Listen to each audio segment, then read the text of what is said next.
జగన్మోహన్ రెడ్డి గారు సైకో అనుకున్న ఇన్నాళ్ళు, ఇప్పుడు ఫేక్ కూడా. అంటే ఒక అబద్ధాన్ని 10 సార్లు చెప్తే నిజమవుతుందని సామెత ఉంది. అట్లా చెప్తా ఉంటారు అబద్ధాలు.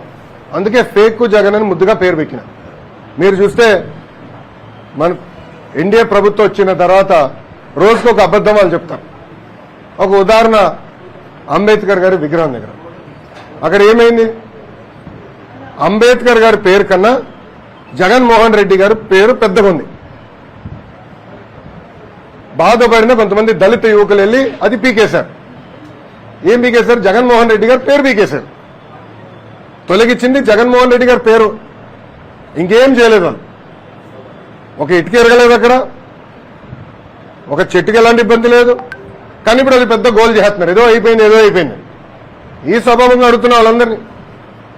విదేశీ విద్య అంబేద్కర్ గారి పేరు పెట్టింది ఆనాటి ప్రభుత్వం, తెలుగుదేశం ప్రభుత్వం. మళ్ళీ అంబేద్కర్ గారి పేరు తీసి జగన్మోహన్ రెడ్డి గారి పేరు పెట్టింది ఎవరు? జగన్మోహన్ రెడ్డి గారి ప్రభుత్వం. దానికి సమాధానం చెప్పండి. అందుకే ముద్దుగా ఫేక్ జగన్ అని పెట్టిన. అబద్ధాలు చెప్తానే ఉంటాడు.